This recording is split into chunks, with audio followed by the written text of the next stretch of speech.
Hey guys.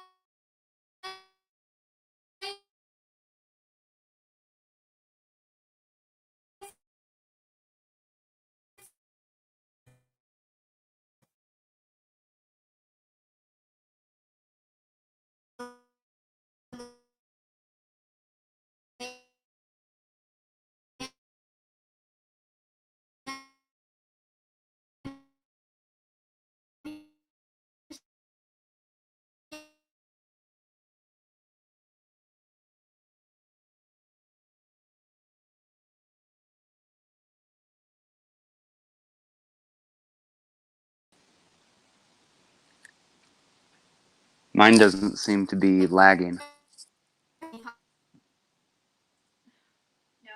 connection. Mine just died. So this is still going here. Hey, everybody, can you hear me? Just say just put in the comments Julian is reconnecting.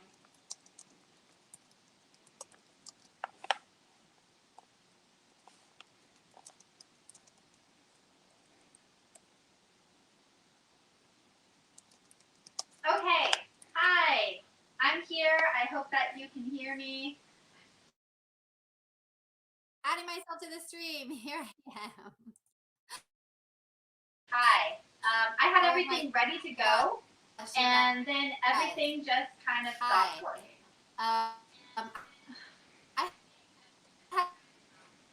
Okay, it looks like we have a bit of a lag as well. Okay. Hey, I'm going to do my best, right? So I'm trying to get through this. This will be recorded. Maybe I can edit it so it doesn't look so horrible to you guys. Hey, so I'm Jillian. I'm with Far Out Tiny Homes. Today we're going to be discussing Appendix Q as it relates to IRC and permitting tiny homes on wheels or permitting tiny homes on a permanent foundation. Let's see here. Trying to get this little screen to work.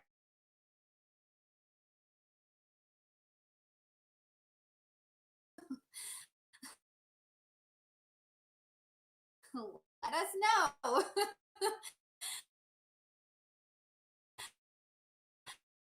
I do apologize for this. We're totally ready to go now. Can you hear me? Can I get like everything? If not, it looks like I might need to switch to another router, but it looks like we might be good. Okay. Hey guys, I think we're good. There's 6 of you still hanging on, so you guys are amazing. I love you. Okay. Josh's microphone has been muted because we are getting a little bit of feedback. So Josh can wave at everybody. He's here. I'm here. Let's get into it. Okay. Before the screen dies again. Oh my gosh. So we are going to be discussing permitting. So as questions pop up, write them in the comments, and Josh is going to go ahead and write them all down, and we will cover everybody's question at the very end. So let's get into it. So today's agenda, we're all here, permitting tiny homes, Appendix Q. What the heck is that? We're going to discuss IRC, get you a little bit more comfortable with that acronym.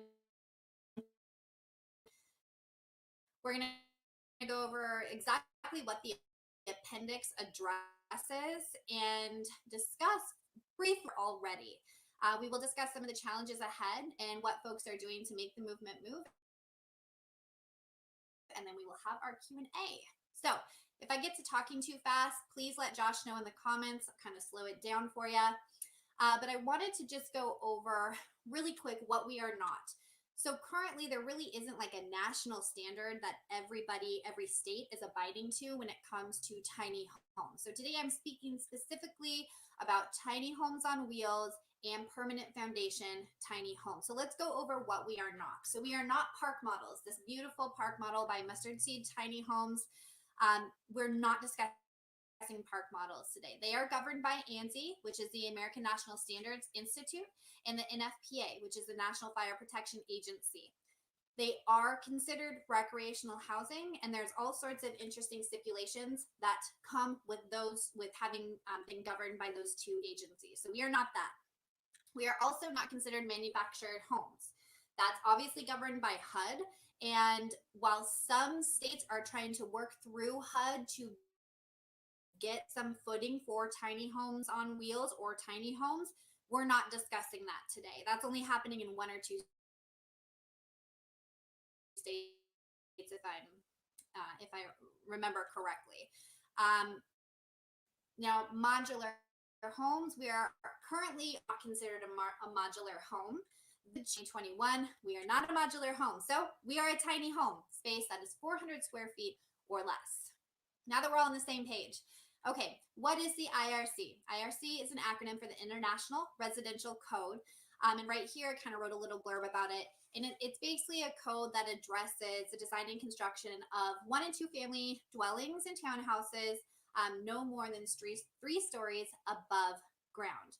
Why do we need it? And I'm sure some of you are already rolling your eyes. We don't need the IRC. They're just nosy. Well, we do, because they're here to create a baseline of safety for not only yourself, but for your community. There are so many other countries in the world that have no baseline for safety, and they're living in structures that are not safe and cannot withstand some of the climate changes that we're all experiencing right now. So while the IRC can be daunting to work with, it's definitely important that we have it. The IRC has been adopted in every state except for Wisconsin, and it is also a standard in Guam, Puerto Rico, and the U.S. Virgin Islands. So the idea is to get it adopted on a worldwide level, so we're all building to the same code. So what is Appendix Q and what does it mean within the IRC? So you can check out this little blurb right here. Appendix Q addresses the compliance challenges regarding the body of code as they apply to any house under 400 square feet in area or less. The appendix shall be applicable to tiny houses used as a single dwelling unit and tiny houses index. What does that mean? So default to the IRC. Specific in Appendix Q right now. And basically you'll know that insulation is not covered. Well, what do I do here? You just default back to IRC standards in order to create a situation where your house is designed to receive the occupancy permit and anything thereafter. The Appendix Q is pretty small. It's not very thorough, but it addresses enough to make tiny homes an actual thing that we can do now, which is fantastic. Here's the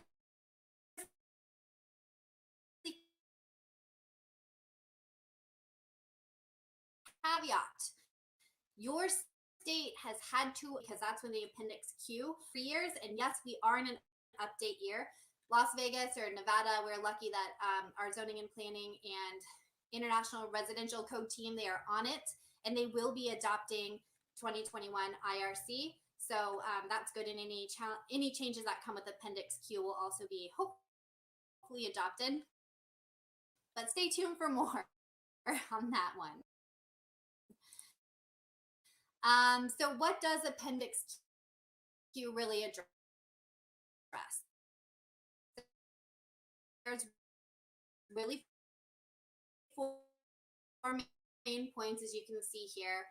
Write your question. If I'm going too fast, please let me know. So let's get right into it. Ceiling height and stairs. So here are, I'm going to explain kind of what this all means for us. So ceiling height minimums. Your ceiling height must meet the minimum of 6 feet 8 inches for all general spaces. Okay, so this changes for a kitchen or a bathroom that are underneath a lofted space. Okay, so only if you have a loft and then a kitchen, or a loft and then a bedroom, can that ceiling height be adjusted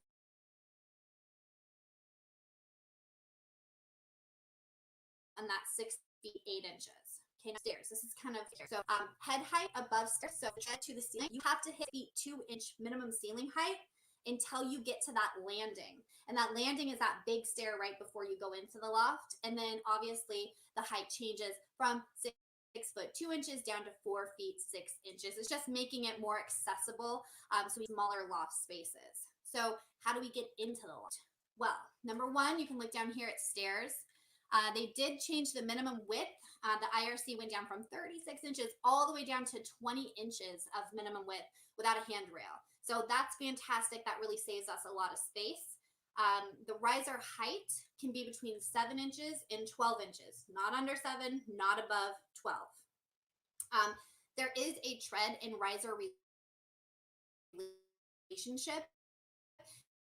It is rather technical, and when you're working with your licensed design professional to create and design your tiny home, you'll understand that and language. You can read Appendix Q and you can go check it out. What is fantastic is they did allow ship ladders. So this picture here on the left, those are acceptable. So if you don't have it in the budget or you don't have it in the space to do a whole stairway, you can default and do a ship ladder. You can also put in, which is super cool, the alternating tread device, which is this picture right here on the right. It is also referred to as an ATD.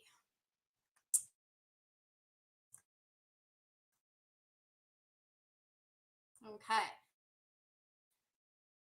Moving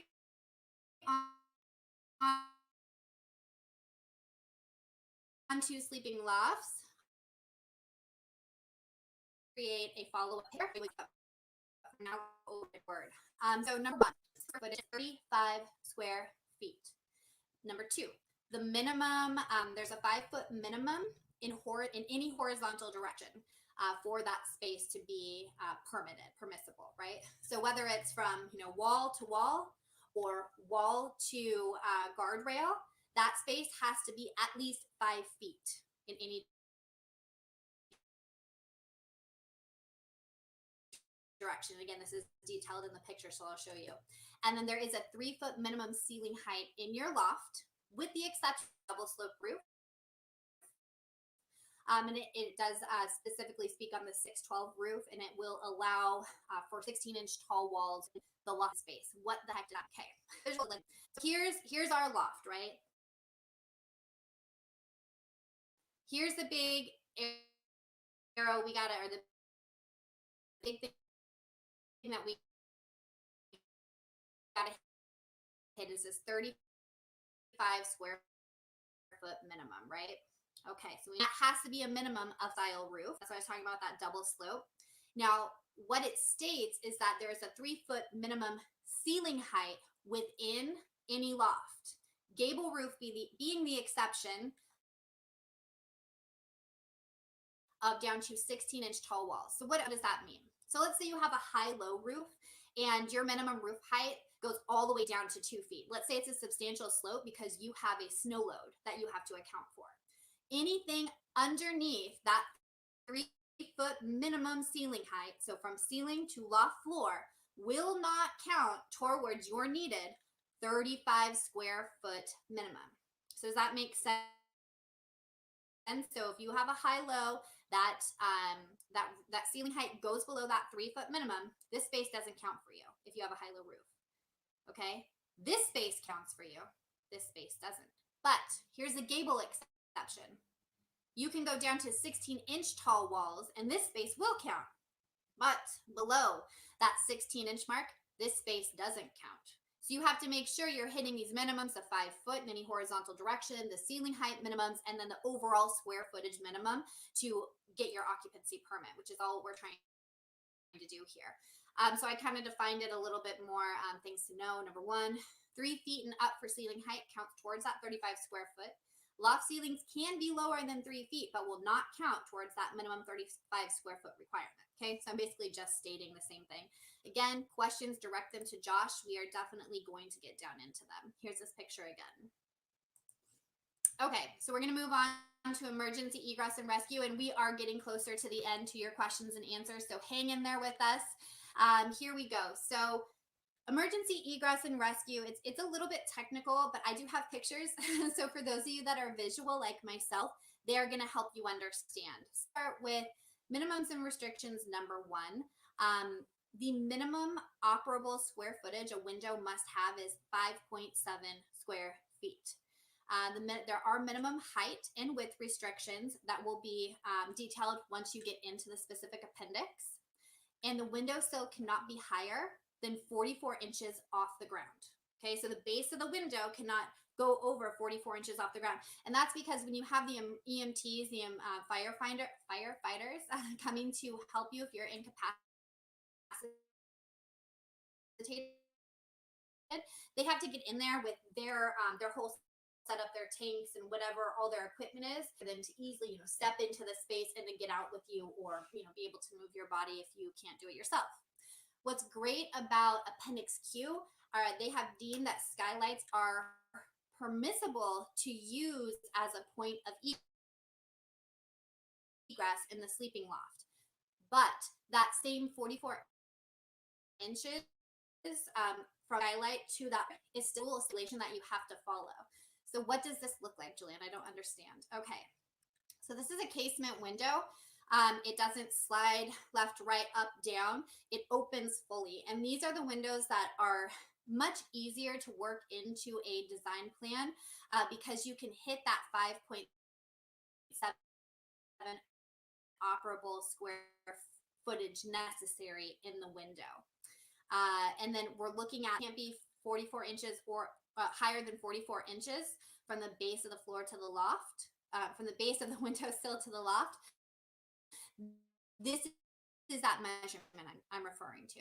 So this measurement cannot be above 44 inches. So obviously, if you have a high-low roof or a dormer or something, you just have to make sure that when you're working with your licensed design professional, that they understand that this is something that is not a workaround. Like, you have to understand how your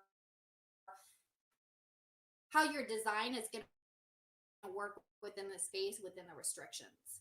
Okay, and you must have points of egress in all sleeping areas. So for example, let's say you have a double loft and those are your two sleeping areas. You need two skylights, one in each loft. It starts to get expensive, right? Skylights are expensive to put in. Let's say you have a loft and then a downstairs bedroom. You have to have a point of egress, the skylight within the loft. And then in that downstairs bedroom, you have to have that 5.7 operable square foot. Does the skylight have to be 5.7 operable square feet? Yes, it does. Absolutely.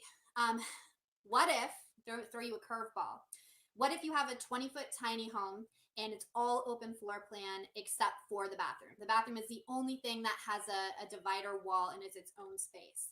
Do I have to have a point of egress, or will my door suffice for my means of egress? The answer is no. They're going to want to see a secondary operable square foot has that operable square footage. You can. So what about the bathroom? The bathroom is not considered a sleeping area, does not need a point of egress. Although in every single tiny home and container home we have designed, we always put a window in the bathroom. That's just us. So very important. You want to make sure that you are hitting, sorry, little fly.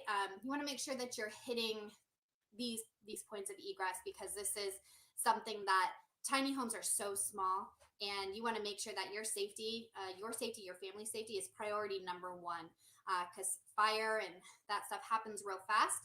So set yourself up for success, that's for sure. Here's that picture again of the casement window and then the skylight.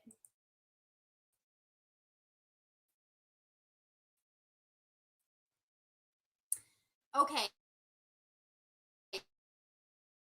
So getting down into the fun stuff, and again, we are almost done. What if my tiny home is already on a trailer? Because a lot of you already on a trailer and you're hassled, you want to know how to fight it. Okay, so IRC 2015 edition, there is a section R104.11. Here's the definition. Alternative materials, design, and methods of construction and equipment. Okay, so we're just going to put that out there. We're going to go pop over here to this right side. Start here first. Your tiny home must meet all other provisions of the code, meaning whether your home is RV certified or not, that home will meet the Appendix Q provisions and all other IRC conditions that apply to your space. So that means you need to get in touch with your builder, and they need to be able to compare their ANSI and NFPA standard to IRC and Appendix Q. And I hope for your sake, there is a marriage there, that they were able to, they built more to IRC code than ANSI. Who knows? I have no idea if builders are actually considering having more stringent practices within their building technique. It's definitely a builder to builder basis. But that's going to be your first point where you're going to start. You're going to need to get your structural, your plumbing, your electrical plans, and you're going to need to hire a licensed design professional to go over them to see if they meet IRC and Appendix Q. And there is a caveat to this, and I will discuss that at the end. So let's say your tiny house does. Your builder knew that you wanted to one day park it on a permanent basis on your own parcel of land, and they had your best interest in mind. Cool. So that's when you move on to step 2. Move on to this. You're going to hire a licensed design professional to create plans of how you intend to meet code with home on the trailer. So the intent of the foundation code is to provide load path to the ground and also security of the home to the ground. Okay, so now that you understand that, you're going to take all of your plans to your engineer, your architect, and you're going to say, hey, I have this tiny house. It meets code through Appendix Q within the IRC. And now I need you to design me some sort of structure that will meet the intent of the foundation code within the IRC. So whether that's, blocking or tie downs, like I say here, they're going to have to create a plan that will suffice. Once you introduce it to the permitting office, they will say, okay, yeah, that looks good. Let's move forward. So what are you going to do? You're going to take all your information to your design professional. They're going to design you something. You're going to take that paper all the way back to the permitting office, and you're going to say, here you go. This is all the information that you need. May I have my permit? And you got a 50-50 chance here, right? So they're either going to say yes or no. They say yes, woohoo, post about it, tell everybody, please email me, and then you're going to move forward with your plans, pay your fee, and then move forward, right? If they say no, be prepared. They might say no. They're going to send you a piece of paper that details why they said no. Okay, this is a good thing. Then, once you have that piece of paper, you're going to take all your stuff back to your architect to rework their design to meet all of those restrictions or whatever didn't fly. Basically, this is a song and dance you're going to do. 1, until you get your permit, or 2, until you get frustrated and then you have to move on to this next step, okay? So let's go over this next step. So if an argument ensues, and I know this is being a little dramatic, this isn't going to happen, hopefully, because you're cool. Everybody in the tiny home industry is calm, and we're with it, and we're grounded. We just want to make a difference, right? So you need to approach the permitting office like that, right? So within the totality of the IRC, okay, in all of the versions, in all of the code, there is something called intent, and it's in section, like I said, R101.3, okay? Intent of the code on this right side. I'm going to read this to you so you can really understand. I want you to speak their language. So when you go in there, they're going to be like, wow, this person actually did their research. They're speaking my language. I understand. There's no emotion in this. It's just of this code is to establish minimum welfare through affordability, structural strength, means of egress, facilities, stability, sanitation, light and ventilation, energy conservation, and safety to life and property from fire and other hazards attributed to the built environment, and to provide safety to firefighters and emergency responders during emergency operations. Whoa, that's a mouthful, right? Notice how I underlined and bolded affordability. The intent of the code is to offer affordability. Raise your hand if you live in a city that has affordable housing. No, we don't. We're in Vegas, and the median home price is right below $400,000. So that's your argument.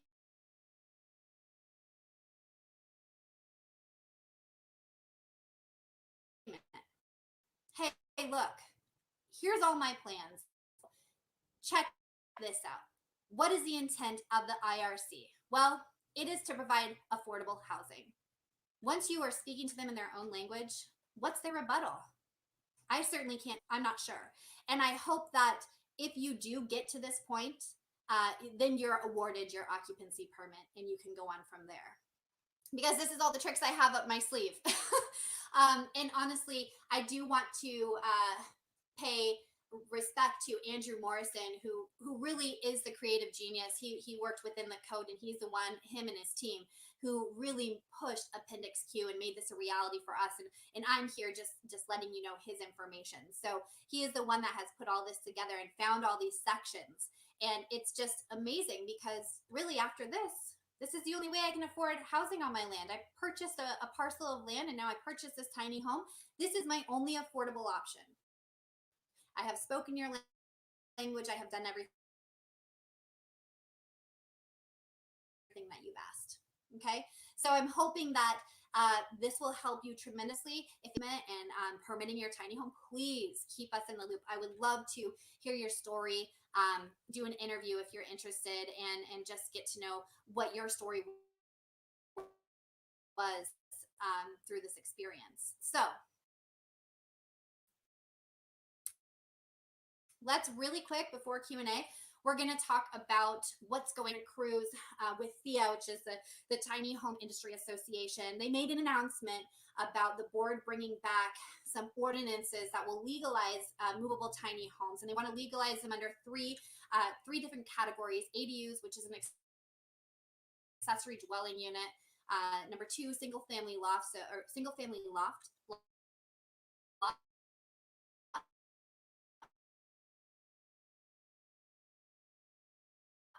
So you buy your privileges or planned unit development.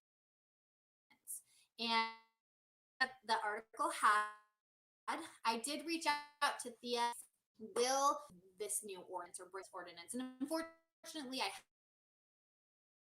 have not heard back from them. When I do, I'll let you guys know. One, which is the International Code Committee, and they're basically the ones that govern everything that gets then voted on and adopted into the IRC.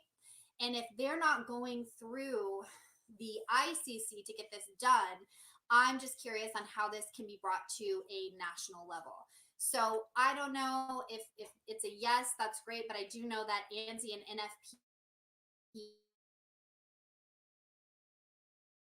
NFPA, for folks living maybe in New York, where they have some really strict snow loads, or other parts of the country where they have like really interesting climate, that RV code isn't going to suffice for a permit. Aware of it, and I will keep you updated, and specifically how, if you're not in California, how this can benefit you. So we'll keep that conversation going. Other than that, you guys, we're to the Q&A part of it. So basically how this is going to work is I'm going to unmute Josh and have him go ahead down here. Yeah, and okay. There haven't been any questions yet. Oh, there's no questions at all? Are we still aware that there's anybody? Yeah, so it looks like I'm just asking. I was gonna ask a long time ago. You're rolling. Okay, so it's like it was very echo-ish, needs volume. I have been able to hear very little so far. Julianne's sound is very choppy and the video is delayed. Yeah, you guys, I think that has to do with our internet, unfortunately. I'm not seeing any questions as far as the information that I have gone over. So if questions arise as you guys are kind of listening to this information, again, this will be put onto our site. Please just leave it in the comments on YouTube. But I will go ahead and upload this to our YouTube, and I'm hoping that the sound will be better for you. I definitely apologize, just technical difficulties. But that's it. That's all the information I have for all of you. Thank you so much for tuning in. I hope that we're able to help you guys make this movement move and bring you that relevant information. So I hope you have a good day. It was so nice to chat with all of you, and we will see you later.